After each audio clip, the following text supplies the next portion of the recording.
Liam Matthews est un fermier en difficulté qui lutte pour sauver les terres de sa famille. Eva Sinclair est une riche héritière avec un secret et un besoin urgent d'un mari. Lorsque le destin les réunit dans un mariage de convenance inattendu, aucun des deux ne prévoit de tomber amoureux. Mais le temps presse et un promoteur impitoyable est déterminé à prendre tout ce qu'ils ont construit.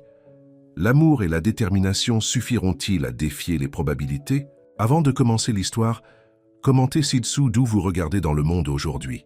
Le soleil du matin projetait de longues ombres sur la grange usée, tandis que Liam Matthews essuyait la sueur de son front. À 35 ans, ses mains étaient déjà calleuses, après des années de dur labeur, son visage bronzé et ridé par des journées interminables, sous le soleil implacable. La ferme familiale Matthews existait depuis 5 générations, un fier héritage de sang, de sueur et de larmes.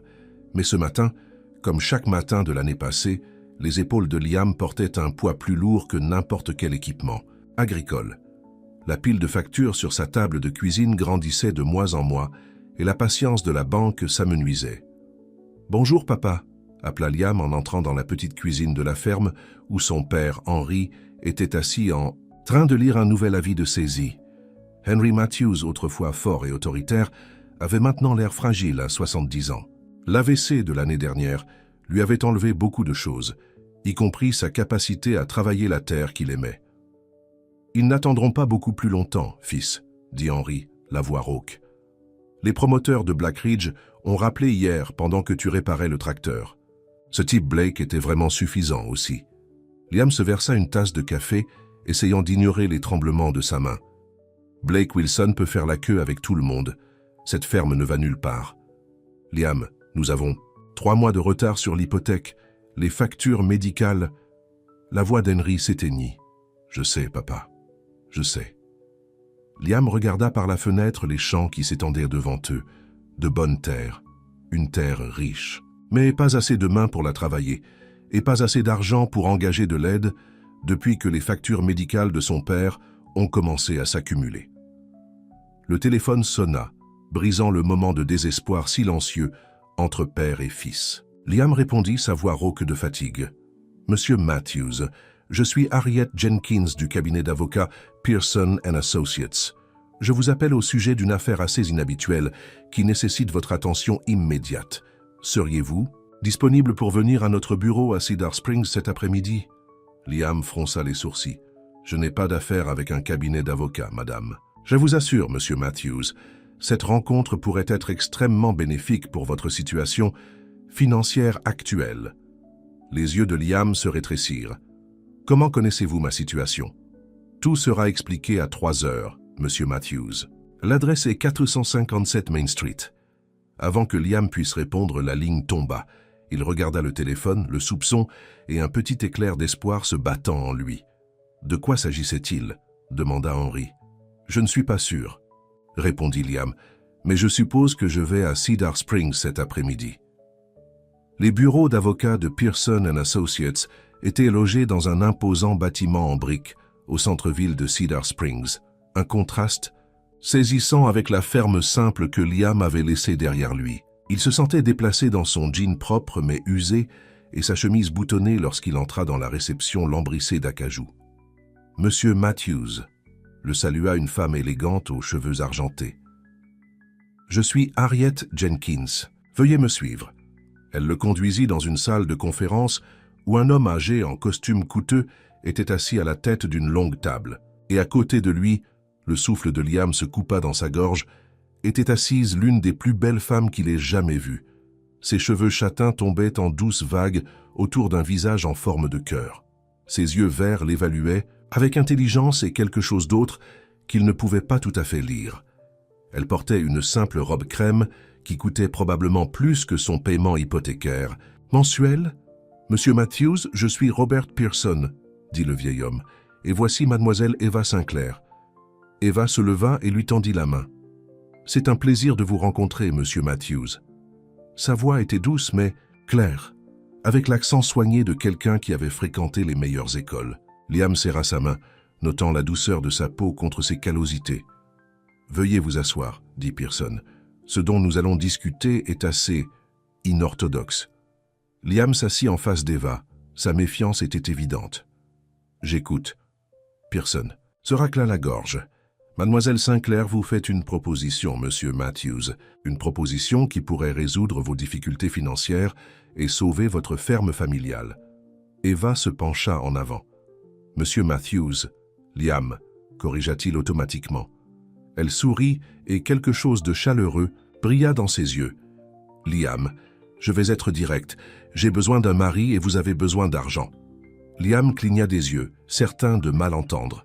« Excusez-moi, mon grand-père était un homme traditionnel, » continua Eva. « Il m'a laissé un héritage substantiel, mais avec une condition. Je dois être marié avant mon 30e anniversaire, qui est dans 2 mois. » « Et vous voulez m'épouser? Un inconnu? Un fermier qui croule sous... » « Allez, dette !» Liam ne put empêcher l'incrédulité de sortir de sa voix. « Je vous ai minutieusement étudié, Monsieur Matthews. Vous êtes honnête, travailleur et, selon tout le monde à Cedar Springs, un homme de parole. Votre ferme appartient à votre famille depuis des générations et vous vous battez pour la conserver contre vents et marées. » Son regard était « Ferme? Oui, je veux vous épouser. » Liam regarda Pearson, attendant que quelqu'un lui dise que c'était une blague élaborée. Il doit y avoir des douzaines d'hommes dans votre cercle social qui sauteraient sur l'occasion. L'expression d'Eva s'assombrit. Des hommes qui veulent l'argent de mon grand-père, pas une épouse. Des hommes qui ont déjà essayé de me contrôler, de me changer, ou pire. Elle redressa les épaules. Je ne veux pas d'un mari de ce monde. Je veux quelqu'un de réel. Et qu'impliquerait exactement cet arrangement? Demanda Liam, toujours stupéfait. Un mariage légal pour un minimum d'1 an. Vous recevrez un paiement immédiat de 300 000 $ pour régler vos dettes et investir dans votre ferme. Après 1 an, nous pourrons divorcer tranquillement et vous recevrez 200 000 $ supplémentaires. La tête de Liam tournait devant ces chiffres. C'était plus d'argent qu'il ne pouvait espérer gagner en une décennie. Assez pour sauver la ferme, payer les factures médicales de son père et avoir encore de l'argent pour moderniser leur équipement. « Et qu'obtenez-vous de tout cela, mademoiselle Sinclair ?»« Tevasa, » corrigea-t-elle avec un petit sourire. « J'obtiens mon héritage. 20 millions de $. » Liam faillit s'étrangler. 20 millions et la liberté du contrôle de mon grand-père, même au-delà de la tombe. Ses yeux contenaient une tristesse qui semblait déplacée chez quelqu'un d'aussi jeune et privilégié. J'obtiens aussi à vivre quelque part au calme, loin des vautours de la société et des paparazzis. Votre ferme serait parfaite. Vous voulez vivre dans ma ferme? Maintenant, Liam était sûr que cette femme était folle. Ce n'est pas exactement le Ritz. C'est précisément pourquoi je vous ai choisi, Liam. Je ne veux pas du Ritz. Je veux la vraie vie. Liam se leva, parcourant la pièce. C'est fou. Vous ne savez rien sur la vie à la ferme. C'est un travail dur et sale du lever au coucher du soleil. Pas de spa de luxe, pas de restaurant chic. Le menton d'Eva se releva. Je suis plus forte que je n'en ai l'air. Et que se passe-t-il lorsque vous réalisez que vous avez fait une terrible erreur? Lorsque vous ne supportez plus l'odeur du fumier ou le chant du coq à l'aube? Le contrat contiendra des dispositions pour nous protéger tous les deux, intervint Pearson en douceur. Mademoiselle Sinclair est pleinement consciente de ce qu'elle propose. Liam se passa une main dans les cheveux. J'ai besoin de temps pour réfléchir à cela. Eva se leva. Bien sûr, mais l'offre expire dans 3 jours. Mon anniversaire approche, et si je ne me marie pas bientôt, je perds tout. Alors que Liam rentrait chez lui, son esprit était en pleine course. La proposition était absurde, mais la solution à tous ses problèmes. Mais quelque chose dans les yeux verts tristes d'Eva Sinclair lui disait qu'il y avait plus dans cette histoire qu'une simple clause d'héritage. « Tu envisages ça ?» demanda Henry incrédule, après que Liam eut expliqué la bizarre rencontre. « Cela sauverait la ferme, papa. Payer toutes les factures médicales, nous donner un nouveau départ. Fils, tu ne peux pas épouser une femme que tu ne connais pas, que tu n'aimes pas pour de l'argent. » Liam soupira. « Les gens se sont mariés pour de pires raisons. Et cette fille de la ville pense qu'elle va vivre ici, dans une ferme en activité ?» Henry secoua la tête. Elle courra en hurlant dans son penthouse en 1 semaine. Liam ne put s'empêcher d'être d'accord. Eva Sinclair, avec ses mains délicates et sa robe de créateur, ne tiendrait pas une journée à faire un vrai travail agricole. Mais l'argent, Dieu, l'argent changerait tout. Le lendemain matin, Liam fut surpris par le bruit de pneus sur le gravier. Une voiture noire élégante s'arrêta devant la ferme et Eva Sinclair en sortit vêtue d'un jean, d'une simple blouse et de bottes qui semblaient étonnamment pratiques. « Mademoiselle Sinclair », dit Liam alors qu'elle s'approchait. « C'est inattendu. J'ai pensé que vous devriez voir dans quoi vous vous engagez, » répondit-elle, « et je devrais voir dans quoi je m'engage. Puis-je faire une visite ?» Pendant les 2 heures suivantes, Liam montra à Eva chaque recoin de la ferme Matthews, les champs de maïs et de blé, le petit verger de pommiers, le poulailler et la grange avec leur modeste troupeau de vaches laitières et 2 chevaux de travail. À sa surprise, Eva posa des questions intelligentes. Elle ne sursauta pas lorsqu'ils marchèrent dans la boue, ni lorsqu'une vache lui fit une bave sur la main tendue. Au contraire, elle rit, un rire si sincère que quelque chose se serra dans la poitrine de Liam. « Tu penses vraiment pouvoir vivre ici ?» demanda-t-il, alors qu'il se tenait sur le perron, regardant la terre s'étendre. Eva resta silencieuse. Un instant. « J'ai grandi entouré de belles choses, Liam. Des œuvres d'art valant des millions, des meubles sur lesquels personne n'avait le droit de s'asseoir, des jardins où personne n'avait le droit de jouer. » Elle se tourna vers lui, les yeux clairs et directs. « Mais ceci est la vraie beauté. Il y a de la vie ici. Un but. » Liam étudia son visage, essayant de comprendre cette femme qui n'avait aucun sens pour lui. « Pourquoi moi, vraiment? Il doit y avoir 100 fermes que tu aurais pu choisir. » Eva sourit, un petit sourire secret courbant ses lèvres. « Disons simplement que j'ai mes raisons. » Elle regarda sa montre. « Je devrais y aller. Tu as jusqu'à demain pour décider. » Alors que sa voiture disparaissait au bout de l'allée, Liam resta sur le perron, plus confus que jamais. Eva Sinclair n'était pas ce à quoi il s'attendait. Pas du tout. « J'ai décidé d'accepter votre offre, » dit Liam le lendemain assis une nouvelle fois dans le bureau de Pearson. Le sourire d'Eva illumina son visage. « Tu ne le regretteras pas, Liam. »« Il y a des conditions, » ajouta-t-il fermement. « C'est toujours ma ferme. Je prends les décisions concernant le travail. Bien sûr. Et cela reste entre nous. Pour tout le monde, nous nous sommes rencontrés il y a quelques mois et avons vécu une romance fulgurante. » Eva hocha la tête. « D'accord. Je ne veux pas que quiconque sache non plus la clause d'héritage. Alors je suppose que nous avons un accord. » Liam lui tendit la main, ayant l'impression de conclure un pacte avec le diable. Un diable, magnifique et énigmatique aux yeux verts tristes. Eva prit sa main, mais au lieu de la serrer, elle la retint un instant. « Merci, Liam. » Et voilà. Liam Matthews était fiancé à une femme qu'il connaissait à peine, une riche citadine qui pensait vouloir être l'épouse d'un fermier. Le tout était de la folie. Mais la folie, semble-t-il, était la seule façon de sauver l'héritage familial. Le mariage fut une cérémonie simple au tribunal de Cedar Springs. 2 semaines plus tard, Eva portait une robe blanche modeste, rien de comparable à la robe extravagante à laquelle Liam s'attendait. Son père servit de témoin, ainsi que Harriet Jenkins du cabinet d'avocats. « Vous pouvez embrasser la mariée », annonça le juge de paix. Liam hésita, puis se pencha en avant et déposa un bref baiser chaste sur les lèvres d'Eva.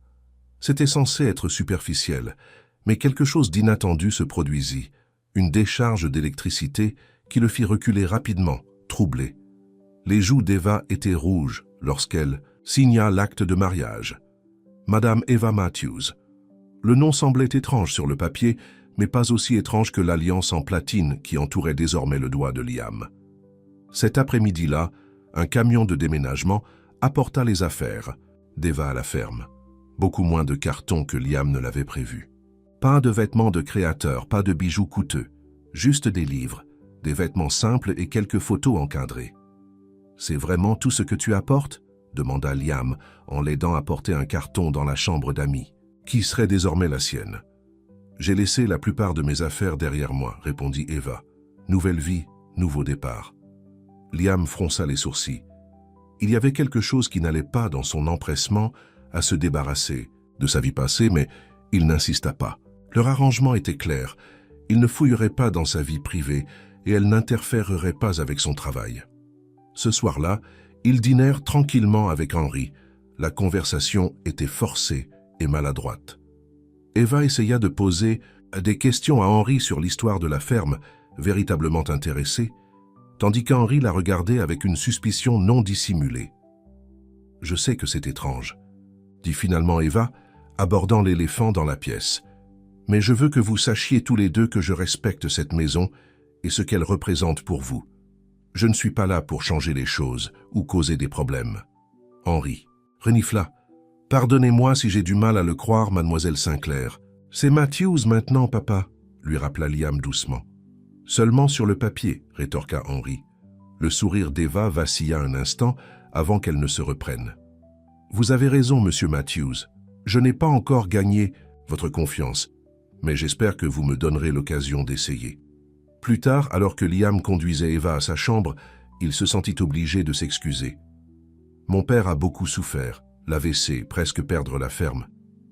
Tu n'as pas besoin d'expliquer, dit Eva. Je serais également suspecte. Bonne nuit, Liam.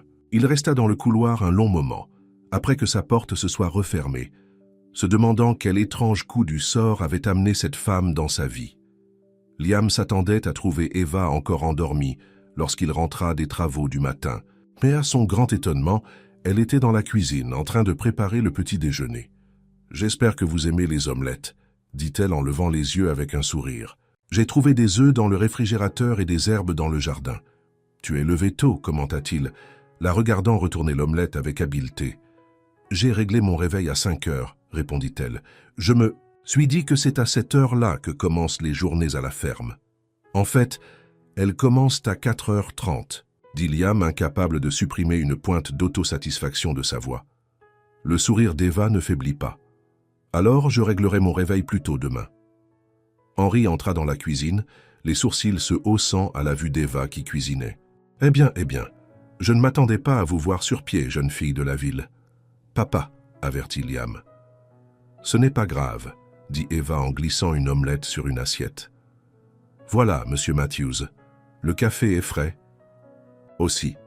Henri prit une bouchée à contre-cœur puis haussa les sourcils avec surprise. Pas mal.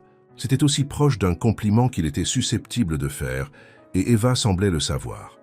Son sourire s'épanouit lorsqu'elle servit ensuite Liam.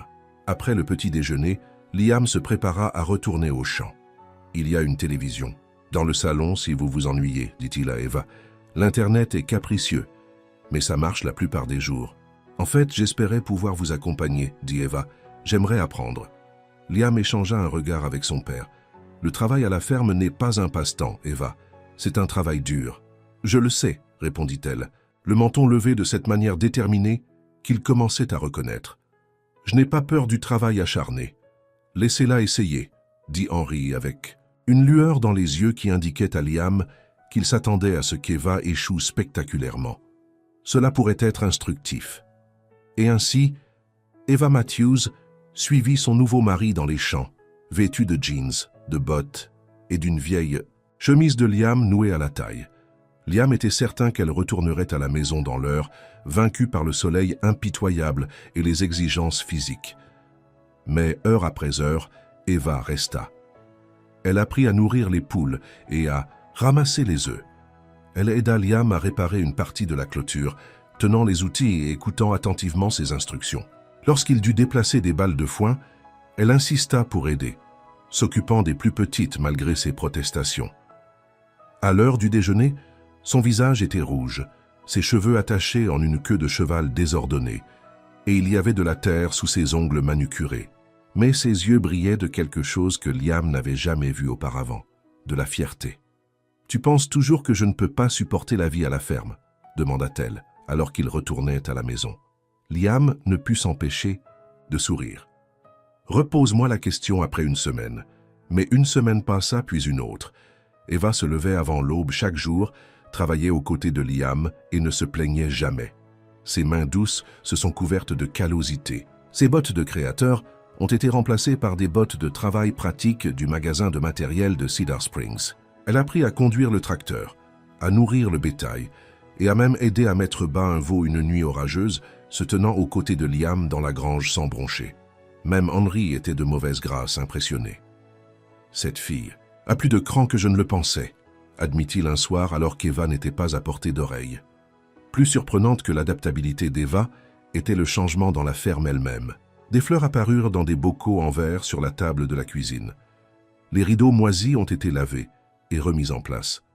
Eva cuisinait tous les soirs, des repas simples mais délicieux qui donnaient à la maison l'odeur d'un foyer. Et, lentement, presque imperceptiblement, la tension entre eux commença à se relâcher. Ils tombèrent dans un rythme, travaillant côte à côte pendant la journée, partageant des dîners tranquilles le soir. Parfois, Liam surprenait Eva en train de regarder la terre avec un air de paix, tel qu'il lui faisait faire un étrange tour au cœur. « Pourquoi aimes-tu autant ça ?» lui demanda-t-il un soir alors qu'ils étaient assis sur le perron, regardant le coucher du soleil peindre les champs en or.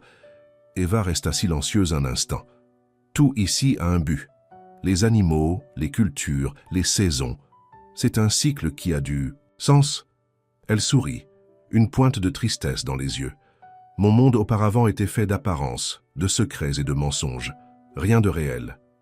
Liam étudia son profil, doré par le soleil couchant. « Tu n'es pas ce à quoi je m'attendais. Eva Matthews. » Elle se tourna vers lui, ses yeux verts rencontrant les siens. « Est-ce une bonne chose ?»« Je suis encore en train de décider, » répondit-il, mais son petit sourire le trahit.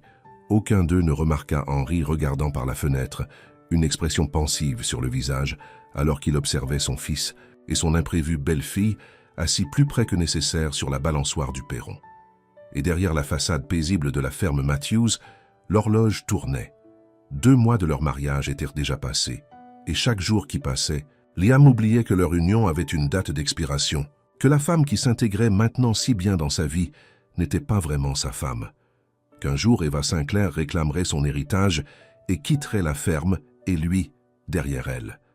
Ce que Liam ne savait pas, c'est qu'Eva cachait quelque chose de bien plus important que ses raisons de l'avoir choisi.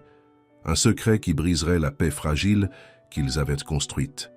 Une vérité qui changerait tout. 3 mois après leur mariage, la ferme Matthews prospérait. Les prêts bancaires étaient remboursés. Les nouveaux équipements brillaient dans la grange. Et pour la première fois depuis des années, Liam avait l'impression de pouvoir respirer. Le poids constant des soucis financiers s'était envolé de ses épaules, remplacé par quelque chose d'inattendu. Une affection croissante pour sa femme. Fictive.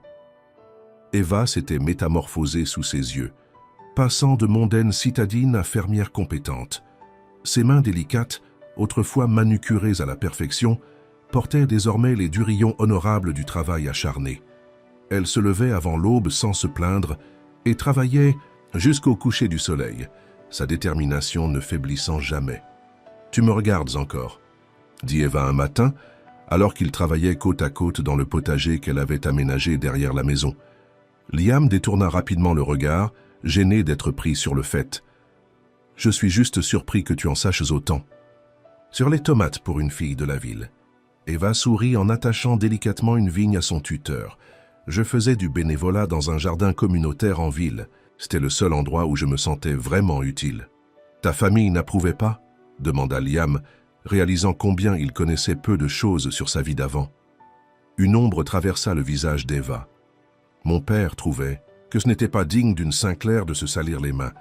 Après la mort de ma mère, quand j'avais 12 ans, il a essayé de me modeler en fille parfaite de la haute société. Elle rit doucement. J'ai été une déception, constante. Liam l'observa travailler, ses mouvements efficaces et précis. « Eh bien, tu es pleine de surprises, Eva Matthews. » Elle leva alors les yeux vers lui, et quelque chose passa entre eux, un moment de connexion qui laissa Liam à la fois troublé et étrangement plein d'espoir. Le moment fut interrompu par l'appel d'Henry depuis la maison. Appel téléphonique. « Pour toi, Liam. C'est ce type Wilson de Blackridge encore. » La mâchoire de Liam se serra. Malgré le remboursement de leurs dettes, Blake Wilson n'avait pas renoncé à mettre la main sur les terres des Matthews. Le promoteur avait clairement fait savoir qu'il voulait construire des maisons de vacances de luxe, là où des générations de Matthews avaient cultivé des récoltes. « Je vais m'en occuper, » dit Eva, se levant et s'essuyant les mains. Sur son jean, « J'ai eu affaire à des hommes comme Blake Wilson toute ma vie. » Avant que Liam puisse l'arrêter, Eva se dirigeait vers la maison à grands pas. Il la suivit, curieux et un peu inquiet de ce que sa fausse femme pourrait dire au promoteur persistant. « Monsieur Wilson, » disait Eva au téléphone lorsque Liam entra, sa voix transformée en les tons cultivés de la mondaine qu'elle avait été autrefois. « Je suis Eva Sinclair Matthews. Je comprends que vous ayez fait pression sur mon mari au sujet de notre terrain. » Liam regarda Eva se redresser, le menton levé en écoutant. « En fait, Monsieur Wilson, je connais assez bien votre entreprise. Mon père siège au conseil d'administration d'Harrington International, votre principal investisseur. Eva sourit froidement en croisant le regard de Liam. Je serais heureuse de discuter de vos tactiques agressives avec lui lors de notre prochain dîner de famille. Il y eut une longue pause et le sourire d'Eva s'élargit. Je pensais que vous pourriez voir les choses différemment. La ferme Matthews n'est pas à vendre, ni maintenant, ni jamais. Veuillez ne plus rappeler. Elle raccrocha et se tourna pour trouver Liam et Henry, la regardant avec des expressions de choc identiques. « Quoi ?» demanda-t-elle innocemment. « Parfois, il est utile d'avoir un père influent. »« Ton père est au conseil d'administration d'Harrington International ?» demanda Liam stupéfait. L'entreprise était l'un des plus grands cabinets d'investissement du pays. Eva haussa les épaules. Entre autres choses, être une Sinclair ouvre beaucoup de portes et les ferme quand c'est nécessaire. Henry gloussa. Le premier. Son véritablement chaleureux qu'il adressait à Eva. « Eh bien, je suis damné. La fille de la ville a des dents. » Le moment de triomphe d'Eva fut interrompu par une soudaine quinte de toux. Elle se détourna, se couvrant la bouche tandis que son corps tremblait sous la force de celle-ci. « Eva ?» Liam s'approcha d'elle, inquiet. « Tu vas bien ?» Elle hocha la tête, prenant une profonde inspiration. « J'ai juste avalé de travers, je vais bien. » Mais Liam remarqua la pâleur de sa peau, le léger tremblement de sa main lorsqu'elle prit un verre d'eau. Ce n'était pas la première fois qu'il voyait ces moments. De brefs épisodes de faiblesse qu'Eva rejetait rapidement. « Peut-être devrais-tu prendre l'après-midi de congé, suggéra-t-il. « Tu te surpasses. »« Je vais bien, Liam, » insista. Eva, la couleur revenant déjà sur ses joues. « D'ailleurs, tu m'avais promis de me montrer comment réparer le poulailler aujourd'hui. » Avant qu'il puisse protester, elle était déjà sortie, retournant au jardin pour terminer son travail. Liam la regarda partir, un inquiétant pressentiment s'installant dans sa poitrine. « Elle travaille trop dur », commenta Henry de son fauteuil. « Pour quelqu'un qui n'a pas eu à lever le petit doigt de toute sa vie, elle ne sait vraiment pas quand s'arrêter. »« Elle essaie de prouver quelque chose, » répondit Liam. « Je ne sais juste pas quoi, ni à qui. » Plus tard cette semaine-là, Liam se rendit à Cedar Springs pour s'approvisionner, surpris qu'Eva lui demande de l'accompagner. « J'ai besoin de prendre quelque chose », expliqua-t-elle vaguement. En ville, les gens saluèrent Liam, chaleureusement, regardant Eva avec une curiosité non dissimulée. Leur romance éclair et leur mariage avaient fait l'objet de nombreuses rumeurs, surtout compte tenu des difficultés financières bien connues des Matthews qui avaient soudainement disparu. « Alors voici la mystérieuse mariée », dit Martha Jenkins alors qu'ils entraient dans le magasin général. La femme âgée connaissait Liam depuis son enfance. « Tu l'as gardée pour toi toute seule dans cette ferme. Martha, voici ma femme, Eva, » dit Liam, ressentant une étrange fierté en faisant les présentations. « Enchanté de vous rencontrer, » dit Eva chaleureusement. « Liam m'a tellement parlé de tout le monde en ville. »« Ah bon ?» Martha les regarda tour à tour avec des yeux connaisseurs. « Eh bien, vous formez un beau couple, bien que je dois dire que vous n'êtes pas ce à quoi nous nous attendions pour notre Liam. » Martha, avertit Liam. « Ça va, l'assura Eva. Je sais que je ne suis pas la femme de fermier type. »« Oh, chérie, ce n'est pas du tout ce que je voulais dire, » dit Martha. « Nous n'avons jamais pensé que Liam trouverait quelqu'un qui le regarde comme tu le fais. » Eva rougit, et Liam sentit une chaleur inattendue se répandre dans sa poitrine. Eva le regardait-elle d'une manière spéciale? Il ne l'avait pas remarqué, ou peut-être qu'il n'avait pas voulu le remarquer, étant donné la nature temporaire de leur arrangement. Après avoir récupéré leurs provisions, Eva s'excusa. « Je dois aller à la pharmacie. Je vous rejoindrai au camion dans 20 minutes. » Liam hocha la tête, se dirigeant vers la quincaillerie pour les poteaux de clôture dont il avait besoin. En sortant, il faillit entrer en collision avec le docteur Sarah Chen, la seule médecin de la ville. « Désolé, Doc », s'excusa Liam. « Aucun mal fait », sourit Sarah. « J'ai entendu dire que les félicitations étaient remises. Votre père a mentionné que vous vous étiez mariés. »« Merci, » dit Liam. « Ça s'est passé assez vite. Je l'ai deviné. Votre femme vient de me voir. » L'expression de Sarah devint professionnelle. « Je l'ai adressée à un spécialiste en ville. Le docteur Reynolds est excellent, l'un des meilleurs dans son domaine. » Liam fronça les sourcils. « Un spécialiste? Quel domaine ?» Le sourire de Sarah vacilla. « Je suis désolé, j'ai supposé que vous le saviez. Le secret médical m'empêche d'en discuter, mais vous devriez parler à votre femme. » Avant que Liam puisse insister davantage, Sarah fut appelée par un autre patient. Il resta sur le trottoir, la confusion et l'inquiétude le submergeant. Pourquoi Eva aurait-elle besoin d'un spécialiste? Et pourquoi ne le lui avait-elle pas dit? Quand il atteignit le camion, Eva attendait déjà, un petit sac blanc serré dans sa main. Elle le glissa rapidement dans son sac à main quand elle le vit. « Prête à partir ?»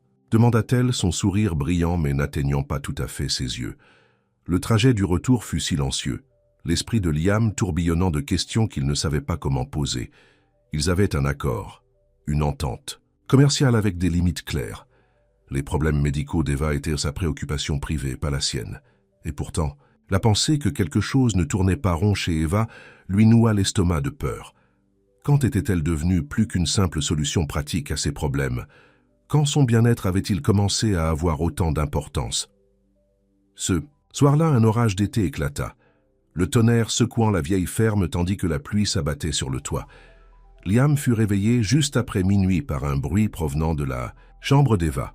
Il se redressa brusquement, entendant un autre bruit sourd suivi d'un faible cri. En quelques secondes, il était à sa porte, frappant avec insistance. « Eva, tu vas bien ?» En l'absence de réponse, il poussa la porte, pour trouver Eva par terre à côté de son lit, luttant pour se relever. Son visage était pâle comme le lait, sa chemise de nuit humide de sueur. « Eva !» Liam se précipita à ses côtés, l'aidant à remonter sur le lit. « Que s'est-il passé ?»« Rien, » dit-elle faiblement. « Je suis juste devenue étourdie quand je me suis levée. » Le tonnerre m'a réveillée. Liam lui posa une main sur le front, alarmé par la chaleur de sa peau. « Tu as de la fièvre. J'appelle le docteur Chen. »« Non !» Eva lui saisit le bras avec une force surprenante. « C'est juste un rhume d'été, ça m'arrive parfois. »« Ce n'est pas un rhume, Eva, tu as besoin d'un médecin. » Les yeux verts d'Eva se remplirent de larmes. « S'il te plaît, Liam, pas de médecin. J'ai juste besoin de repos. » Déchiré entre le respect de ses souhaits et son inquiétude croissante, Liam trouva un compromis. « Laisse-moi au moins te chercher des médicaments et de l'eau. Si tu ne vas pas mieux demain matin, nous irons à l'hôpital, que tu le veuilles ou non. » Il revint avec des antipyrétiques et une compresse froide. Alors qu'il plaçait le linge humide sur son front, Eva lui prit la main. « Pourquoi es-tu si gentil avec moi ?» chuchota-t-elle. « Ça ne faisait pas partie de notre marché. » Liam s'assit au bord de son lit, son pouce caressant inconsciemment le dos de sa main. « Parce que je me soucie de toi, Eva. Ça ne faisait pas partie du marché non plus, mais nous y voilà. » Un scintillement illumina ses yeux. Peur, culpabilité ou peut-être les deux. « Tu ne devrais pas t'inquiéter pour moi, Liam. Ça ne fera que compliquer les choses. »« Compliquer ?» Liam fronça les sourcils. « De quoi parles-tu » Mais Eva avait fermé les yeux. D'épuisement ou pour éviter sa question, il ne pouvait le dire. À contre-cœur, il la laissa se reposer, se promettant que le matin, il obtiendrait des réponses. Au lever du jour, la fièvre d'Eva était tombée, et elle insista pour se lever malgré les protestations de Liam. « Tu restes au lit aujourd'hui, » dit-il fermement en lui apportant le petit déjeuner sur un plateau. « Je vais bien maintenant, » rétorqua Eva, bien que les cernes sous ses yeux racontaient une histoire différente. « Eva », Liam s'assit à côté d'elle, sa voix douce mais ferme. « J'ai rencontré le docteur Chen hier. Elle a évoqué la possibilité de te référer à un spécialiste. » Le peu de couleur que le visage d'Eva avait retrouvé s'évanouit.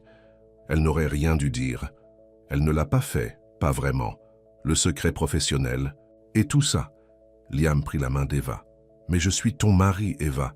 Même si ce mariage est temporaire, je mérite de savoir si quelque chose ne va pas. » Pendant un long moment, Eva resta silencieuse, les yeux fixés sur leurs doigts, entrelacés. « Je ne voulais pas que tu le saches, » dit-elle enfin, sa voix à peine audible par-dessus la pluie qui continuait de tambouriner contre la fenêtre. « Ça changerait tout. »« Qu'est-ce qui changerait ?» pressa doucement Liam. Eva leva les yeux, ses yeux verts nageant dans les larmes. « Je suis malade, Liam. Je le suis depuis longtemps. » Le cœur de Liam rata un battement. « Quel genre de maladie ?» On appelle ça le syndrome de Harrington. C'est une maladie génétique rare qui provoque une défaillance progressive des organes. La voix d'Eva était clinique, détachée, comme si elle parlait de la maladie de quelqu'un d'autre. Il n'y a pas de remède. Les traitements peuvent ralentir la progression, mais finalement... Finalement quoi? Demanda Liam, bien qu'il connaissait déjà la réponse à la vue résignée dans ses yeux. Finalement, elle gagne, murmura Eva.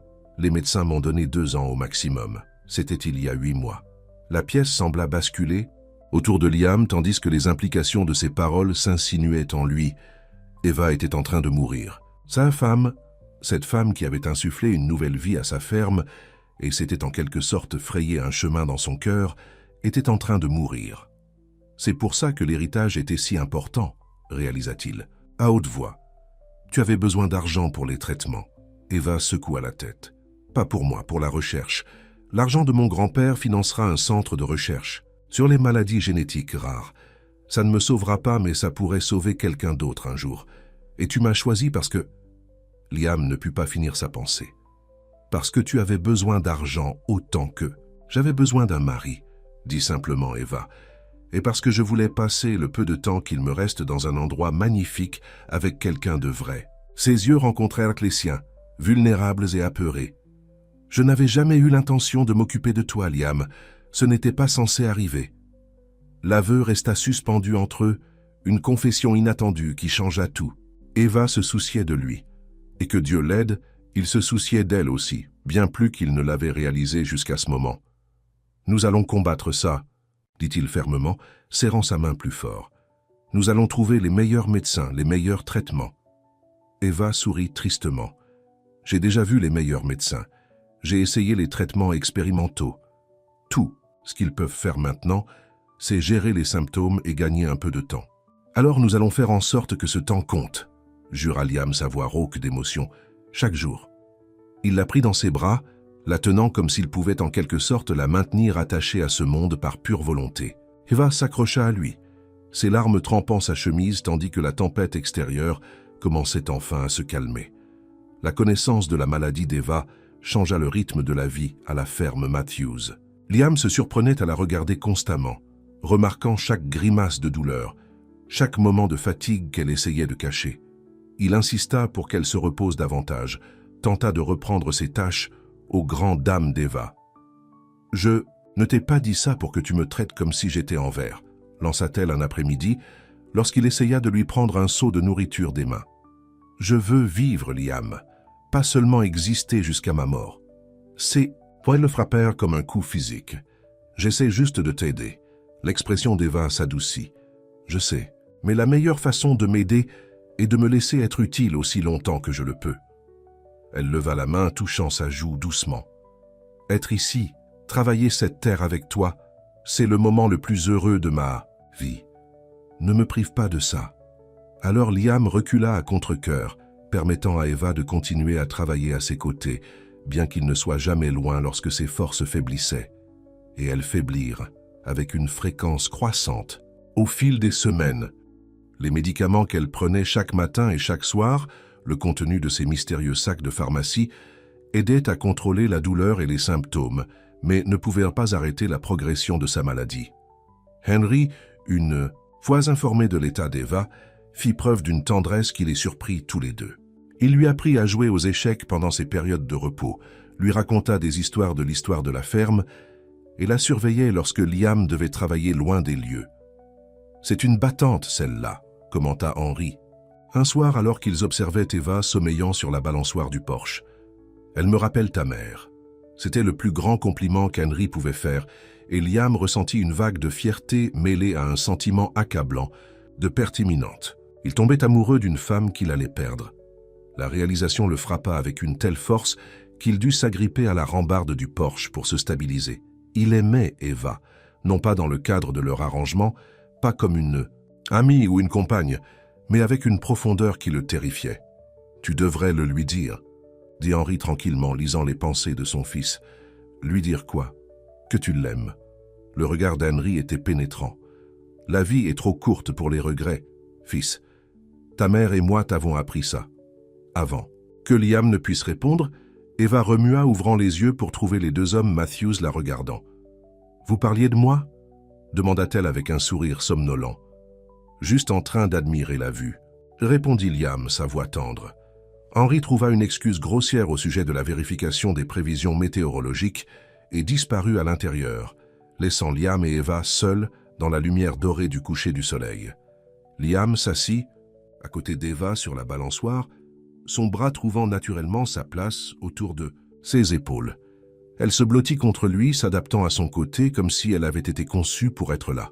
« J'ai reçu un appel de Robert Pearson aujourd'hui, » dit-elle après un silence confortable. « L'héritage est arrivé.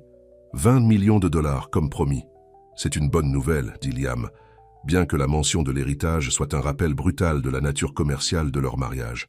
« J'ai créé la fondation de recherche, » continua Eva, « et j'ai pris des dispositions pour votre deuxième paiement.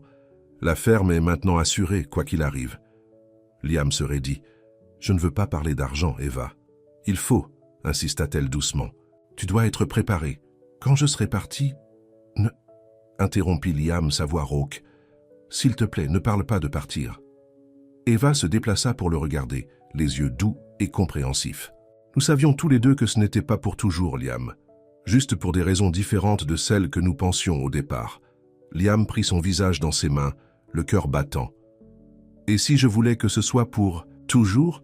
Et si je voulais que tu sois ma femme pour de vrai, pas seulement sur le papier ?»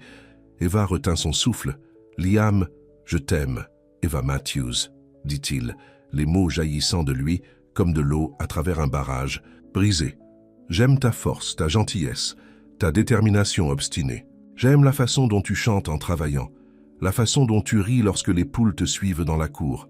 J'aime la façon dont tu as fait de cette vieille maison un foyer à nouveau. » Des larmes coulèrent sur les joues d'Eva. « Je t'aime aussi, » murmura-t-elle. « Je n'avais pas l'intention, mais je le fais.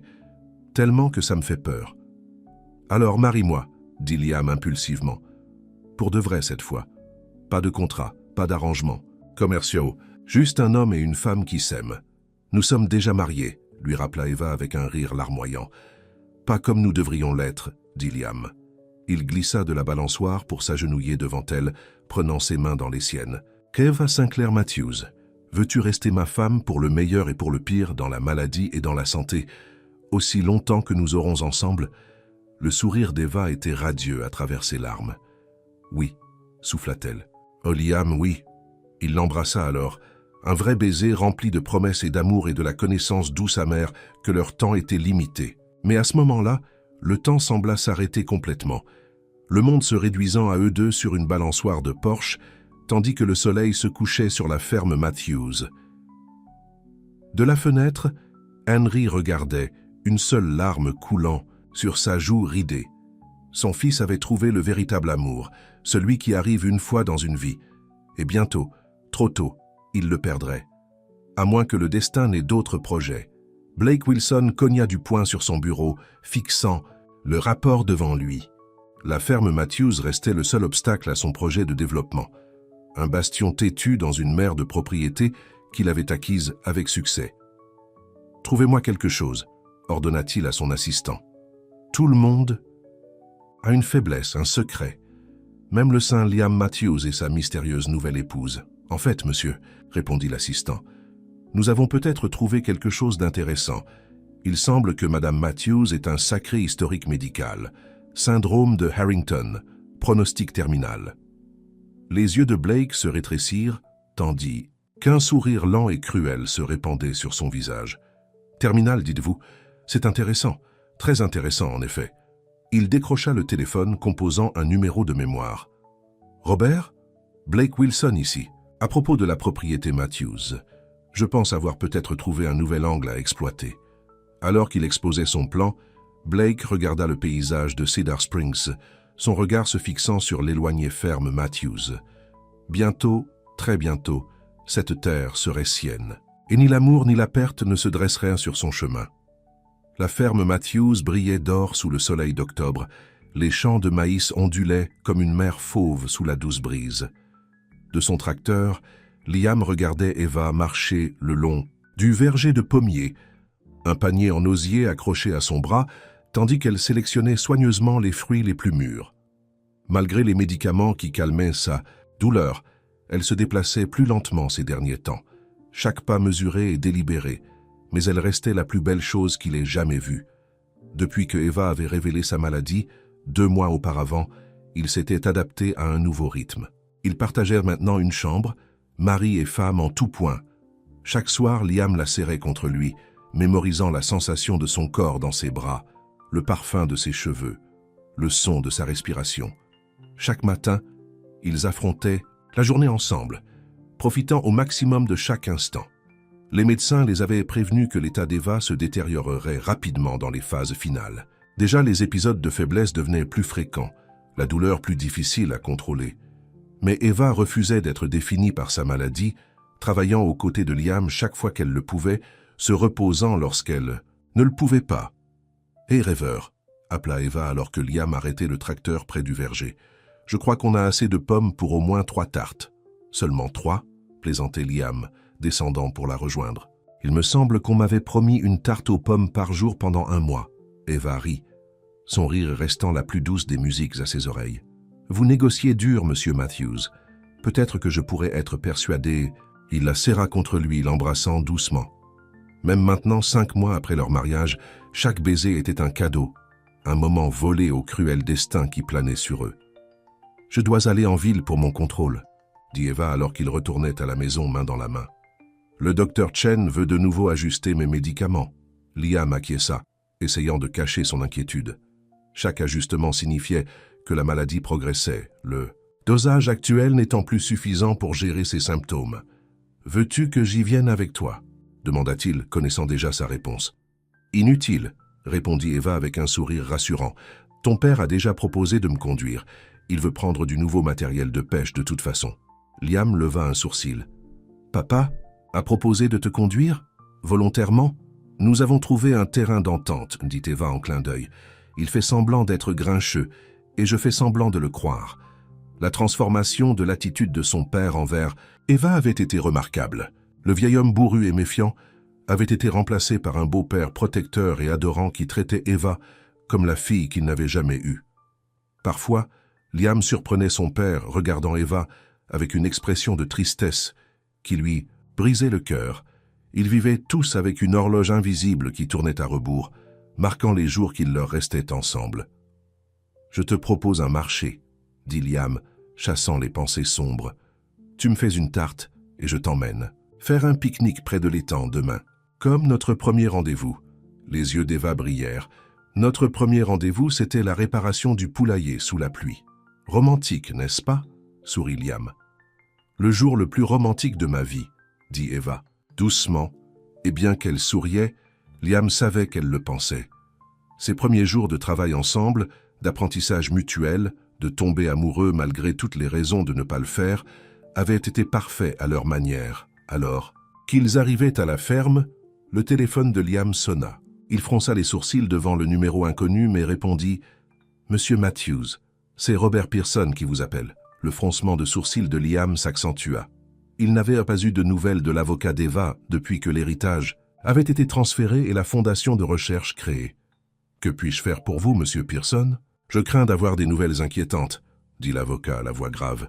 « Blake Wilson de Blackridge Developers s'est renseigné sur l'état de santé de votre épouse. Il a approché plusieurs membres du conseil d'administration de l'hôpital de la ville où Eva a été soignée. » Le sang de Liam glaça. Comment pourrait-il même connaître l'état d'Eva? Je n'en suis pas sûr, mais il semble qu'il rassemble des informations pour les utiliser comme levier. Il a dit aux investisseurs que la ferme Matthews serait disponible plus tôt que prévu, en raison, je cite, de circonstances personnelles malheureuses. La fureur monta en Liam comme un feu de forêt. Ce vautour utilise la maladie de ma femme pour nous faire pression? Je le crains, confirma Pearson. Et il y a plus, il a prévu une réunion du conseil municipal la semaine prochaine. Pour proposer un changement de zonage de la zone autour de votre ferme pour un développement commercial. Si elle est adoptée, la valeur des propriétés environnantes augmentera en flèche, tandis que les terres agricoles seront soumises à de nouvelles restrictions. « Il ne peut pas faire ça, » protesta Liam. « Cette terre est destinée à l'agriculture depuis des générations. L'argent parle, monsieur Matthews, et Blake Wilson en a beaucoup. » Pearson fit une pause. « Je pensais que vous devriez être préparé.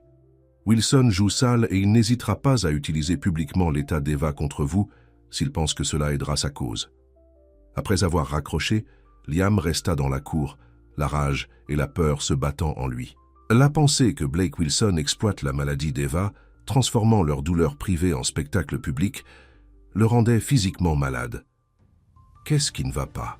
demanda Eva en touchant doucement son bras. Elle avait toujours su lire ses humeurs. Liam hésita, ne voulant pas la charger de cette nouvelle menace. Mais il s'était promis de ne plus avoir de secret entre eux. « Blake Wilson est au courant de ton état, » dit-il doucement. « Il essaie de l'utiliser pour nous, faire pression afin de vendre la ferme. » D'un côté, Pierre, le visage d'Eva pâlit. Comment l'a-t-il appris? Je ne sais pas. Mais il prévoit de faire changer le zonage de la zone pour un développement commercial. S'il réussit, nous serons entourés de constructions, de nouvelles réglementations, d'impôts plus élevés. Il essaie de nous rendre impossible de continuer à cultiver, réalisa Eva. Liam hocha la tête avec gravité, et il dit aux investisseurs qu'il aura bientôt notre terre à cause de parce que je suis mourante, termina Eva pour lui, sa voix stable malgré la douleur dans ses yeux. Il parie que, une fois que je serai parti, tu n'auras aucune raison de te battre pour la ferme. La vérité crue de ces paroles frappa Liam comme un coup physique. Il la prit dans ses bras, la tenant comme s'il pouvait la protéger de la maladie et de la cruauté humaine. « Il ne sait pas à qui il a affaire », dit Eva avec véhémence contre sa poitrine. « Nous ne le laisserons pas gagner, Liam, ni maintenant ni jamais. » En regardant son visage déterminé, Liam ressentit une vague d'amour si puissante qu'elle lui coupa le souffle. Peu importe sa maladie, l'esprit d'Eva restait intact. Son courage le couvrait de honte, lui rappelant que l'apitoiement sur soi était un luxe qu'il ne pouvait pas se permettre. « Non », acquiesça-t-il, « nous ne le laisserons pas gagner. » La salle de réunion de la mairie était pleine à craquer la semaine suivante. Il semblait que tout Cedar Springs était venu assister à l'affrontement entre Blake Wilson et la famille Matthews. Liam et Eva étaient assis au premier rang, Henry à leur côté, un front uni contre les plans du promoteur. Blake Wilson était impressionnant dans son costume coûteux, ses cheveux argentés parfaitement coiffés, son sourire confiant, alors qu'il saluait les membres du conseil. À 45 ans, il avait construit Black Ridge Developers de rien, rachetant des propriétés de petites villes et les transformant en entreprises lucratives. Certains l'appelaient un visionnaire, d'autres un prédateur. « Mesdames et messieurs », commença Wilson une fois la réunion ouverte, « je viens aujourd'hui devant vous avec une occasion extraordinaire pour Cedar Springs, une chance d'apporter la prospérité, des emplois et de la croissance à notre communauté. » Il dévoila des rendus architecturaux d'un complexe hôtelier tentaculaire, des chalets de luxe, un terrain de golf, des restaurants et des boutiques, tous situés sur des terres actuellement occupées par de petites fermes et des bois. Le Cedar Creek Resort placera notre ville sur la carte, proclama Wilson. Les recettes du tourisme afflueront vers les entreprises locales. La valeur des propriétés augmentera. Les recettes fiscales seules financeront des améliorations aux écoles, aux routes et aux services publics. Beaucoup de personnes dans l'assistance hochèrent la tête, clairement influencées par sa présentation soignée et ses promesses d'avantages économiques.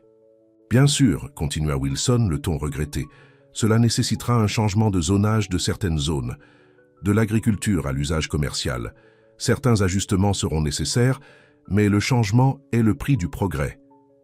Les membres du conseil semblèrent réfléchis, certains clairement impressionnés par la vision de Wilson. Le président Bill Anderson, un résident de longue date qui connaissait la famille de Liam depuis des années, sembla moins convaincu. « Merci, Monsieur Wilson, » dit Anderson. « Avant d'ouvrir la parole aux questions, je crois que Monsieur Matthews a demandé à prendre la parole. » Liam se leva parfaitement conscient de la présence réconfortante d'Eva à ses côtés. Parler en public n'avait jamais été son fort, mais le besoin de protéger sa ferme, son héritage et son avenir avec Eva lui donna du courage. « Je ne vais pas me tenir ici et vous dire que Cedar Springs ne devrait pas grandir ou changer, » commença Liam, la voix stable. « Mais il y a une différence entre une croissance qui profite à tous et une croissance qui détruit ce qui fait de cet endroit un endroit spécial. » Il fit un geste vers les gens autour de lui. « Regardez autour de vous dans cette salle. Combien d'entre vous, de vos parents ou de vos grands-parents ont travaillé la terre? Combien d'entre vous ont grandi en sachant d'où provenait leur nourriture parce qu'ils pouvaient la voir pousser dans les champs autour d'eux? » Des têtes hochèrent dans toute la salle. Monsieur Wilson voit des terres et pense « Comment puis-je en tirer profit? Je regarde les mêmes terres et je vois l'histoire, l'héritage, la durabilité. » Liam fit une pause. Le complexe hôtelier qu'il propose apporterait des emplois, oui, Mais de quel genre? Des emplois saisonniers, des postes de service faiblement rémunérés. Pendant ce temps, les exploitations familiales qui ont nourri cette communauté pendant des générations disparaîtraient à jamais. Wilson fit un pas en avant, le sourire mince. M. Matthews parle avec éloquence d'héritage, mais il omet de mentionner sa propre situation. Sa ferme a eu des difficultés financières pendant des années, et maintenant, avec les problèmes de santé malheureux de son épouse. Un murmure parcourut la salle. Eva se raidit à côté de Liam, le visage composé malgré la référence publique à sa maladie. « Ça suffit, Blake », avertit le président Henderson, mais Wilson continua. « La communauté mérite de savoir que les décisions concernant notre avenir économique ne sont pas bloquées par la sentimentalité. Madame Matthews souffre du syndrome de Harrington en phase terminale. Son pronostic est inférieur à 1 an. Est-il juste de freiner le progrès pour la ferme d'une famille qui sera probablement vendue après son décès de toute façon ?» La salle se tut, choquée par l'insensibilité de Wilson. Liam resta figé, la rage le rendant temporairement sans voix. Ce fut Eva qui se leva, sa silhouette mince semblant rassembler de la force alors qu'elle faisait face à l'adversaire de son mari. « Monsieur Wilson, » dit-elle, la voix claire et stable, « vous parlez de ma mort comme s'il s'agissait d'une opportunité commerciale. Permettez-moi de vous assurer, à vous et à tous ceux qui sont présents ici, que mon mari continuera à cultiver nos terres longtemps après mon départ. Non pas par sentimentalité, mais parce que ce qu'il fait a de l'importance. » Elle s'avança pour se tenir à côté de Liam, lui prenant la main. Des fermes comme la nôtre sont l'épine dorsale de communautés comme Cedar Springs. Elles nous connectent à la terre, à notre nourriture, les unes aux autres. Aucun complexe touristique ne peut remplacer cela. Elle se tourna vers l'assistance. Beaucoup d'entre vous m'avez accueilli dans cette communauté, m'avez fait sentir chez moi durant les plus heureux mois de ma vie. Ne laissez pas des hommes comme Blake Wilson vous convaincre que votre héritage vaut moins que sa marge bénéficiaire. Le silence qui suivit fut brisé par des applaudissements lents et délibérés, commencés par Henry Matthews et rapidement rejoints par d'autres jusqu'à ce que la salle résonne de soutien. Le président Henderson s'éclaircit la gorge. « Je pense que nous en avons assez entendu pour aujourd'hui. Le Conseil reportera toute décision de raisonnage jusqu'à ce que des études d'impact plus approfondies puissent être menées, ce qui prendra au moins 1 an. » Le visage de Wilson se tordit de colère à peine. « Contenu, ce n'est pas fini, » murmura-t-il en rassemblant ses documents de présentation. En passant devant Liam et Eva, il ajouta à voix basse « Profitez de votre petite victoire tant que vous le pouvez. Le temps ne joue pas en votre faveur. » La référence voilée à l'état d'Eva poussa Liam à faire un pas en avant, les poings serrés, mais la main d'Eva sur son bras le retint. « Il n'en vaut pas la peine, » murmura-t-elle. « Nous avons gagné aujourd'hui, c'est ce qui compte. » Alors qu'ils quittaient la mairie, des voisins et des amis les entourèrent, leur offrant soutien et compassion. La communauté s'était ralliée à eux, du moins pour l'instant. Mais Liam savait que Wilson avait raison sur un point. Le temps ne jouait pas en leur faveur. Non pas à cause de la ferme, mais à cause d'Eva. Et aucun soutien communautaire ne pouvait changer cette réalité dévastatrice.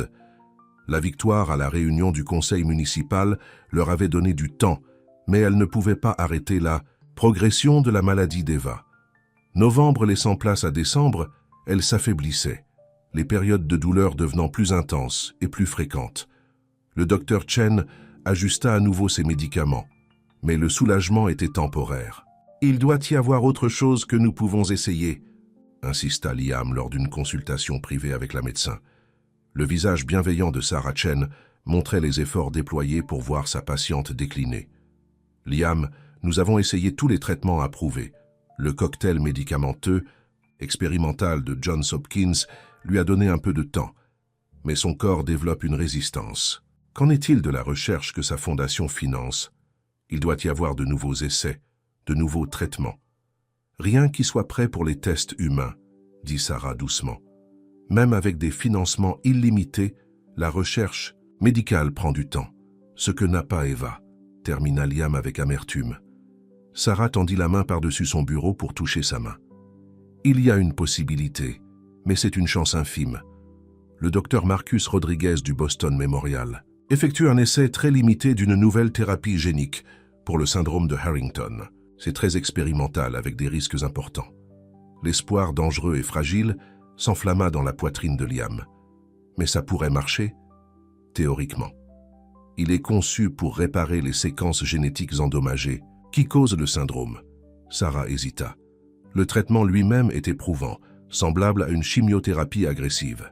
Cela rendrait Eva très malade avant de pouvoir la guérir, sans aucune garantie de succès. Mais c'est une chance, insista Liam.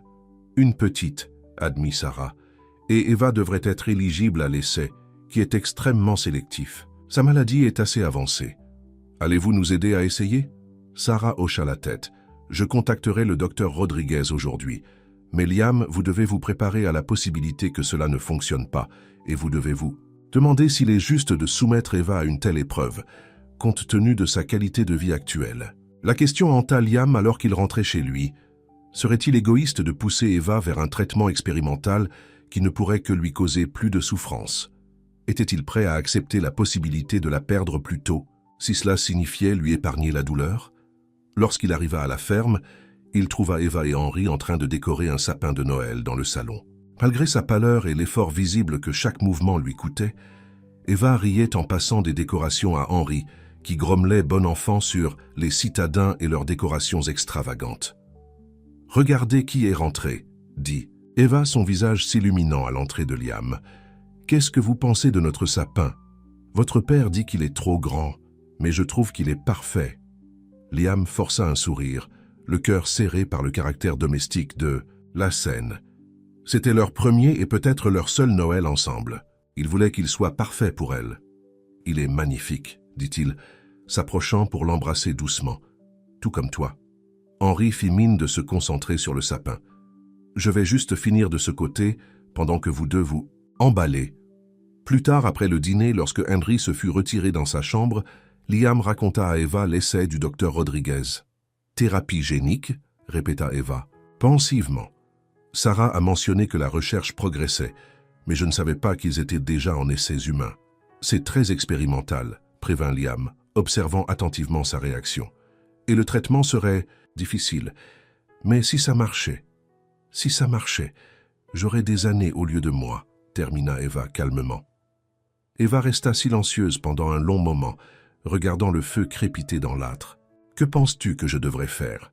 Liam prit ses mains dans les siennes. « Je pense que tu devrais faire ce qui te procure la paix. Si cela signifie profiter du temps qu'il nous reste sans plus d'intervention médicale, je te soutiendrai. Si cela signifie lutter jusqu'à ce que la toute dernière possibilité soit épuisée, je serai à tes côtés. » Des larmes brillèrent dans les yeux d'Eva. Même en sachant que ça pourrait ne pas marcher, que nous pourrions perdre de précieuses semaines ou des mois ensemble, pendant que je serais malade à cause du traitement, même alors, l'assura Liam. C'est ta vie, Eva, ton choix. Je veux juste que tu saches que quoi que tu décides, tu n'es pas seule. Eva se blottit contre lui, la tête posée sur son épaule. J'ai besoin d'y réfléchir. Pourrions-nous en reparler demain? Liam hocha la tête, la rapprochant de lui. Ils restèrent assis ensemble devant le feu, le sapin de Noël scintillant, à côté d'eux, chacun perdu dans ses propres pensées sur l'avenir. Un avenir qui pourrait être plus long qu'il n'avait osé l'espérer, ou cruellement abrégé par un traitement destiné à la sauver. Eva n'eut pas la chance de réfléchir. Pendant la nuit, aux premières heures du matin, Liam se réveilla pour la trouver en train de convulser à côté de lui, son corps raide de douleur, sa respiration courte et haletante. « Eva !» cria-t-il, attrapant son téléphone pour appeler une ambulance. « Tiens bon, ma chérie, de l'aide arrive. » Les heures suivantes passèrent dans un flou de terreur. Le trajet en ambulance vers le centre médical de Cedar Springs. Le visage pâle d'Eva sous un masque à oxygène. Les expressions sombres de l'équipe médicale alors qu'il s'efforçait de la stabiliser. Elle souffre de défaillances multiples, d'organes, expliqua le docteur Chen lorsqu'elle émergea enfin de la chambre d'Eva. Nous avons réussi à la stabiliser pour l'instant, mais c'est la progression que nous redoutions. Combien de temps? Demanda Liam, la voix rauque. Isaïtaha, yeux de Sarah étaient compatissants, mais honnêtes. Sans intervention, quelques semaines au maximum, peut-être des jours. Henry, qui les avait suivis à l'hôpital, posa une main rassurante sur l'épaule de son fils. Qu'en est-il de cet essai que vous avez mentionné? La thérapie génique. J'ai déjà contacté le docteur Rodriguez, dit Sarah. Compte tenu des circonstances, il a accepté d'examiner immédiatement le cas d'Eva. Si elle est éligible, le traitement pourrait commencer dans quelques jours. Si, répéta Liam. Son état est peut-être trop avancé, soupira Sarah. J'ai envoyé tous ses dossiers. Nous devrions le savoir d'ici demain matin. Liam passa la nuit au chevet d'Eva, lui tenant la main tandis que les machines bipaient autour d'eux, surveillant son corps défaillant. Elle dérivait entre la conscience et l'inconscience, le reconnaissant parfois perdue dans des rêves fiévreux. Lors d'un moment lucide, près de l'aube, elle serra sa main. « L'essai, murmura-t-elle, sa voix à peine audible. « Je veux essayer. » Liam se pencha. « Tu es sûr ?» Les yeux d'Eva, bien que voilés de douleur, étaient résolus. « Je ne suis pas prête à te quitter encore, pas sans me battre. » Le matin, le docteur Rodriguez avait examiné le dossier d'Eva et pris sa décision. Elle serait acceptée dans l'essai, le plus jeune et le plus avancé cas de Harrington qu'ils aient tenté de traiter. « Nous devons agir rapidement, » expliqua Sarah. « Elle sera transportée par avion à Boston cet après-midi. Le premier traitement commencera immédiatement après son arrivée. » Alors que l'équipe médicale préparait Eva pour le transport, Liam passa quelques précieux moments seuls avec elle. « J'ai peur, » admit-elle, sa voix faible mais déterminée. « Pas de mourir, mais d'espérer. Et si ça ne marche pas, Liam? Alors nous affronterons cela ensemble, promit-il. Mais Eva, et si ça marche? Un petit sourire courba ses lèvres. Alors nous aurons le reste de notre vie ensemble. Planter les cultures, de printemps, les regarder pousser, les récolter à l'automne, année après année. C'est ça, dit Liam, ses propres yeux se remplissant de larmes d'espoir et de peur. Année après année. Alors batte-toi, Eva Matthews. Batte-toi de toutes tes forces. Je le ferai, murmura-t-elle. Pour toi, pour nous. Alors qu'il chargeait Eva dans l'hélicoptère, Liam sentit une présence à côté de lui. Blake Wilson se tenait à quelques mètres de là, observant les événements avec un intérêt non dissimulé. « J'ai entendu parler de l'état de votre femme, » dit Wilson, s'approchant avec une fausse sympathie. « C'est terrible. S'il y a quelque chose que je peux faire, vous avez assez fait, » répondit Liam froidement. « Maintenant, éloignez-vous de ma famille. » Wilson haussa les épaules. « Je suis juste amical. Après tout, nous allons nous voir beaucoup plus souvent une fois que cette situation sera résolue. » Henry fit un pas en avant. Son visage buriné était noir de colère. « Mon fils vous a demandé de partir. »« Bien sûr, » dit Wilson avec aisance. « Mais souvenez-vous de mon offre, Matthews. Quand les choses deviendront difficiles, et elles le seront, Blackridge sera prêt à vous retirer cette ferme. Demain, pour un prix raisonnable compte tenu des circonstances. » Liam tourna le dos au promoteur, se concentrant sur l'hélicoptère s'élevant dans le ciel, transportant sa femme et son espoir pour l'avenir à Boston. Les menaces de Wilson semblaient insignifiantes comparées à la bataille qu'Eva menait. Pourtant, alors qu'il rentrait chez lui avec Henry, dans une ferme qui semblait insupportablement vide sans Eva, Liam savait que le combat pour leur terre était loin d'être terminé. Blake Wilson comptait sur la maladie d'Eva pour les briser, pour faire de la vente de la ferme le seul choix logique. Ce que Wilson ne comprenait pas, c'est que la ferme Matthews n'était pas seulement des terres et des bâtiments pour Liam. Elle faisait désormais partie d'Eva aussi. Chaque champ, chaque animal, chaque recoin de la vieille maison gardait des souvenirs d'elle. Si, non quand, elle guérirait, elle aurait besoin de son chez-soi pour revenir. Et Liam ferait tout pour qu'elle soit là, quoique Wilson leur jette ensuite. Alors que la neige de décembre commençait à tomber sur la ferme Matthews, deux batailles faisaient rage. L'une dans une chambre d'hôpital de Boston, où Eva se battait pour sa vie, et l'autre à Cedar Springs, où Liam se battait pour leur avenir. Tous deux comprenaient que la reddition n'était pas une option. Tous deux savaient que l'amour et non la médecine ou l'argent déterminerait en fin de compte le résultat, car parfois, l'amour était le plus puissant des médicaments. Noël arriva et passa sans Eva à la ferme Matthews.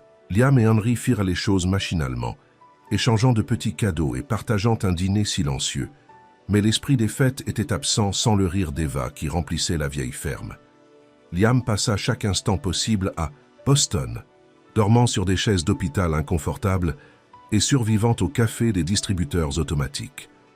Le traitement de thérapie génique était aussi brutale que le docteur Chen l'avait prévenu.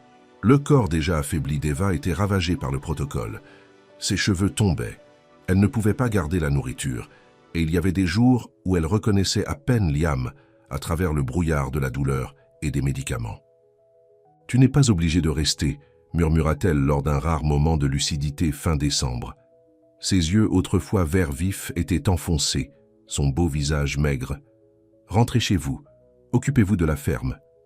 La ferme peut attendre », dit fermement Liam, caressant doucement sa main où le perfuseur administrait le traitement expérimental directement dans son sang. « Tu es mon chez-moi maintenant. » Le docteur Rodriguez était prudemment optimiste. Son corps n'a pas rejeté le traitement, expliqua-t-il lors d'un de leurs briefings quotidiens. C'est significatif. La plupart des patients atteints d'un Harrington avancé ne peuvent pas tolérer le protocole complet. « Mais est-ce que ça marche ?» insista Liam. L'expression du médecin était réservée. « Nous constatons une certaine réponse cellulaire, mais il est trop tôt pour dire si c'est suffisant pour inverser les dégâts. Les prochaines semaines seront critiques. » Janvier apporta un hiver rigoureux à la ferme Matthews. Henry a eu du mal à gérer seul les tâches essentielles, malgré l'aide des voisins qui se sont mobilisés autour de la famille dans ce moment difficile. Martha Jenkins a organisé une rotation de volontaires de la ville pour surveiller le vieil homme, apporter de la nourriture et aider avec le bétail. Blake Wilson, quant à lui, n'était pas inactif. En l'absence de Liam et alors qu'Eva se battait pour sa vie, il intensifia sa campagne pour acquérir la propriété Matthews. Des rumeurs ont circulé autour de Cedar Springs, selon lesquelles le promoteur avait trouvé une faille juridique dans les lois de zonage. Sans Liam présent pour défendre leurs intérêts lors des réunions municipales, l'influence de Wilson a grandi. « Tu dois rentrer à la maison, fils », a dit Henry à Liam lors d'un de leurs appels téléphoniques quotidiens. Ne serait-ce que pour quelques jours. Wilson fait des manœuvres avec les commissaires du comté. « Je ne peux pas quitter Eva », a répondu Liam, observant le sommeil agité de sa femme de l'autre côté de la chambre d'hôpital. « Pas maintenant. Elle voudrait que tu protèges la ferme », a argué Henry. « Tu le sais ?» Liam se débattait avec le choix impossible, rester avec la femme qu'il aimait pendant son moment le plus vulnérable, ou retourner se battre pour la terre qui appartenait à sa famille depuis des générations. La terre qu'Eva en était venue à aimer comme la sienne. Comme s'il sentait son conflit, Eva bougea. « Va », murmura-t-elle, ses yeux s'ouvrant, « va sauver notre ferme. Je ne vais nulle part, » dit-elle avec une ombre de son ancienne détermination. « Le docteur Rodriguez dit que le pire est passé. Ils continueront à me bourrer de médicaments que tu sois là ou non. » Liam hésita. « Es-tu sûr ?» Eva réussit un faible sourire.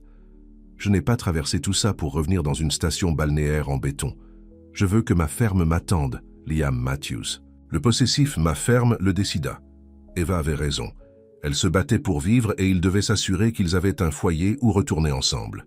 « Je reviendrai dès que possible », promit-il, lui embrassant doucement le front. « Continue à te battre. »« Toujours », murmura-t-elle. « J'ai une assez bonne motivation. » Ses doigts serrèrent faiblement sa main. « Va être mon héros, fermier. » Liam retourna à Cedar Springs pour trouver la situation pire que ce qu'Henry avait décrit. Blake Wilson avait convaincu 3 des 5 commissaires du comté de soutenir une exception sans précédent aux lois de protection agricole qui avaient auparavant protégé les fermes, comme celle des Matthews, contre la pression du développement commercial. Il prétend que la ferme Matthews n'est plus une exploitation agricole viable en raison d'un abandon prolongé pendant la saison de croissance, a expliqué Bill Anderson, qui était resté leur allié au conseil. Avec votre départ pour Boston et l'incapacité de votre père à gérer les opérations complètes, l'équipe juridique de Wilson soutient que le terrain devrait être reclassé. « C'est ridicule », a fulminé Liam. « La ferme n'est pas abandonnée. Nous sommes confrontés à une urgence médicale familiale. Je le sais, et la plupart des gens de la ville le savent, » a dit Bill sombrement.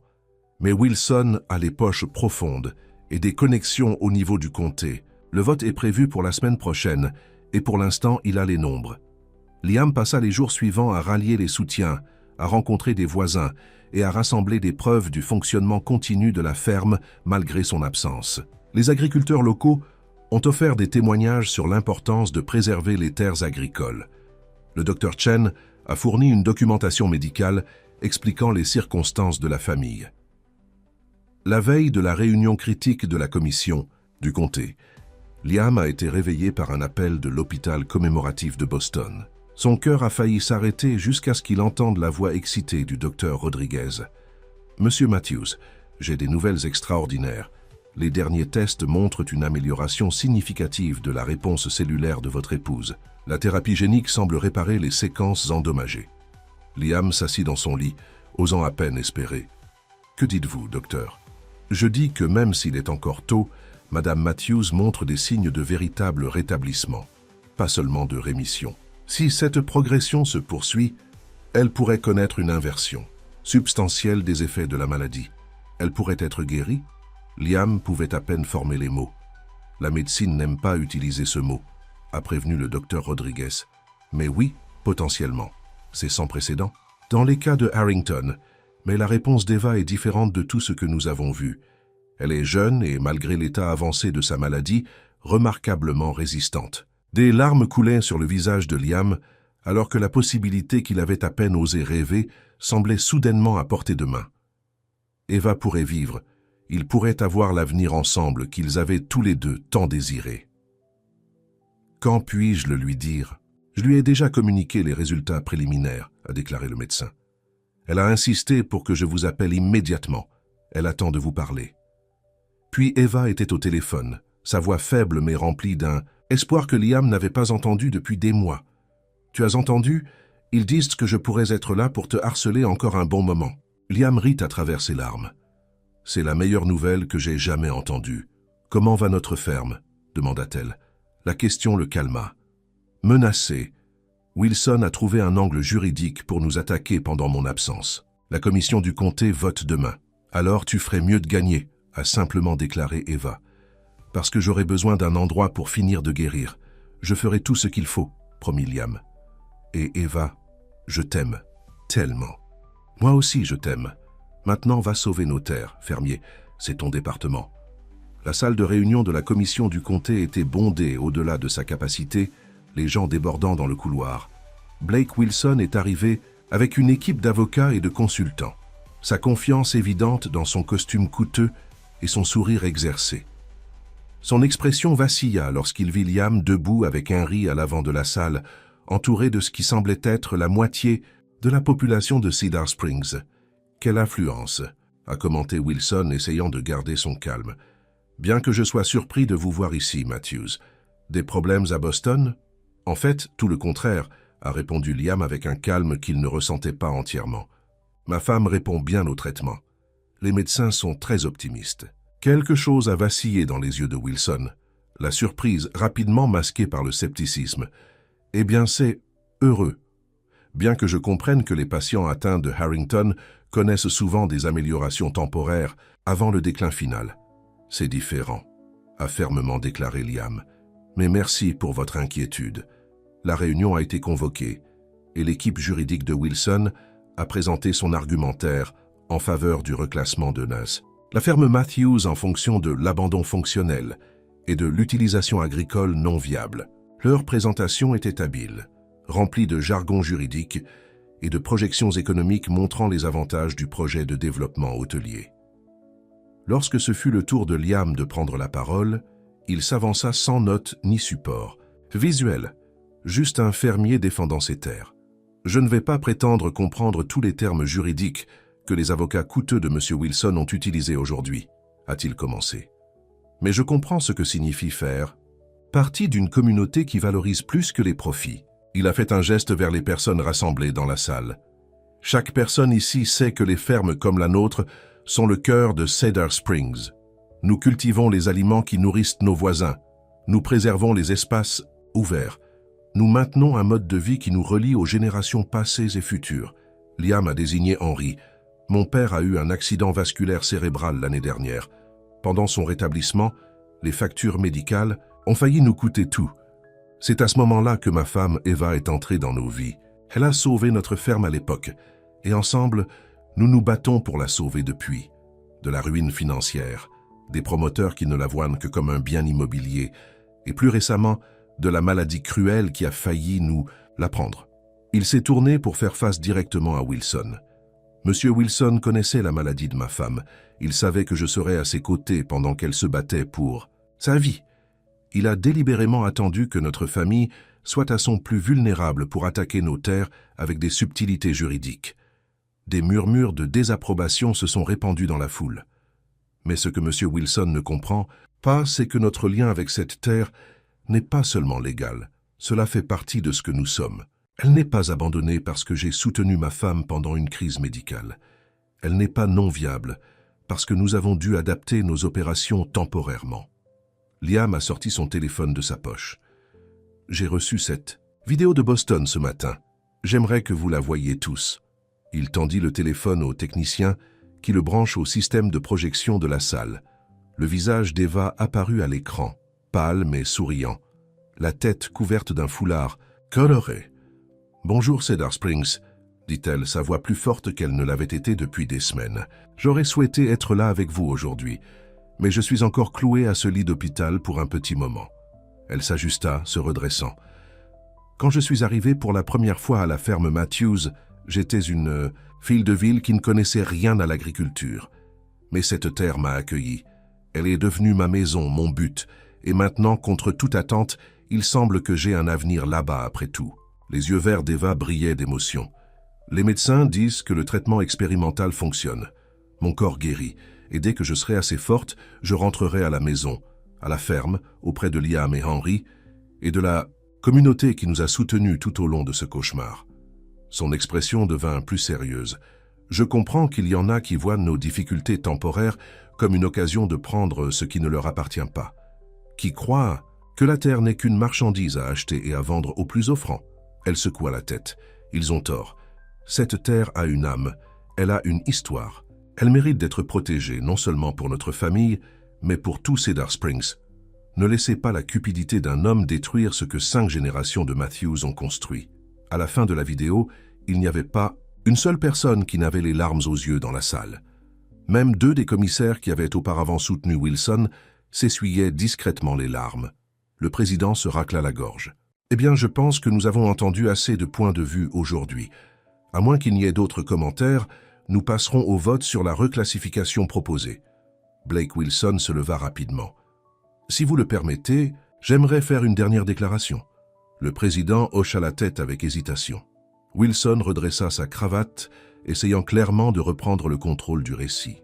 Bien que l'amélioration de l'état de Madame Matthews soit certainement réconfortante, cela ne change pas les réalités économiques. Mon complexe hôtelier apporterait des millions de recettes à cette communauté, des emplois, de la croissance, du progrès.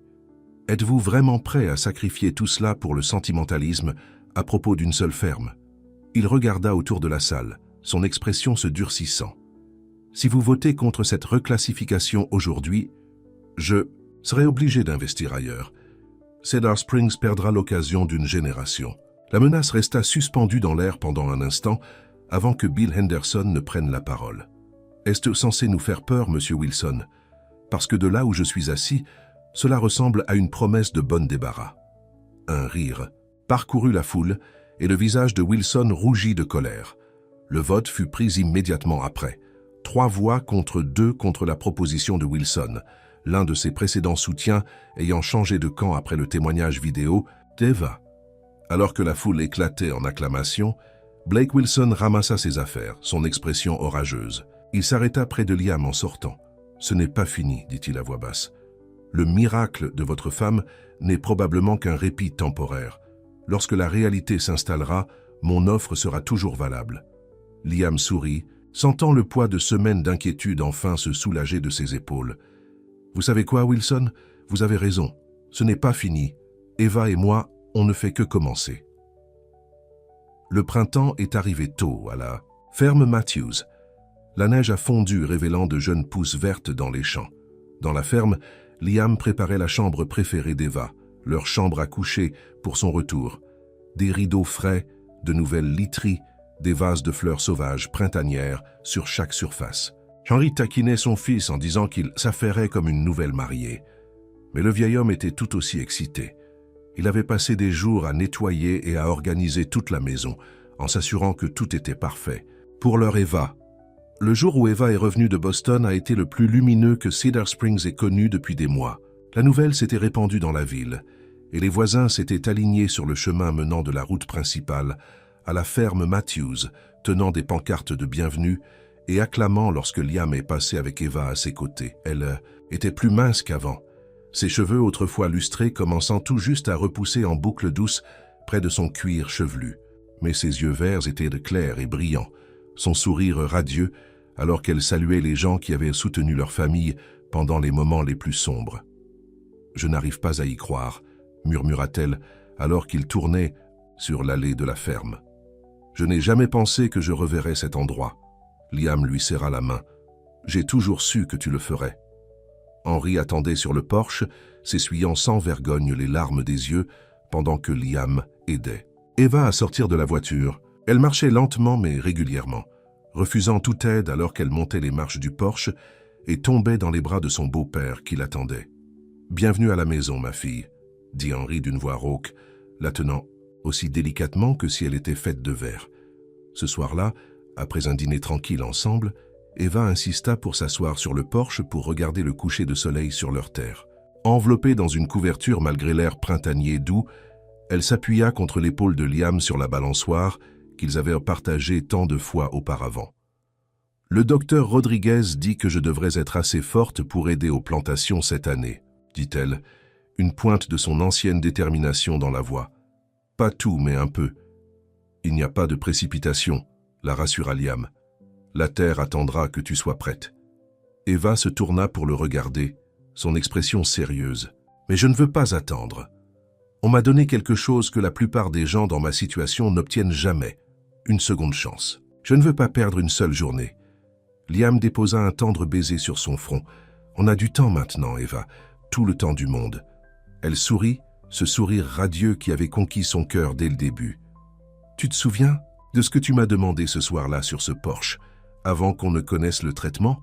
Je t'ai demandé d'être ma femme pour de vrai, se souvint Liam. Pas de contrat, pas d'arrangements commerciaux. Et j'ai dit oui. » Eva prit sa main, ses doigts s'entrelaçant aux siens. « Je pense qu'il est temps qu'on tienne cette promesse. Un vrai mariage, Liam. Pas au tribunal, mais ici, sur notre terre, entouré des gens qu'on aime. » Le cœur de Liam s'emplit de joie. « Est-ce que tu me fais ta demande, Eva Matthews? »« Je crois que oui, » rit-elle. « Qu'est-ce que tu... » ?»« Dis, fermier, veux-tu m'épouser à nouveau ?» En réponse, Liam prit son visage délicatement dans ses mains et l'embrassa, versant tout son amour et sa gratitude dans ce geste. Contre toute attente, ils s'étaient retrouvés. Contre des chances encore plus grandes, un avenir leur avait été accordé ensemble. « Est-ce que c'est un oui ?» demanda Eva, lorsqu'ils se séparèrent enfin, tous deux à bout de souffle. « C'est un oui », confirma Liam. « Aujourd'hui, demain et tous les jours du reste de nos vies, ce qui va être très long. » Alors que la nuit tombait sur la ferme Matthews, les premières étoiles apparurent dans le ciel velouté.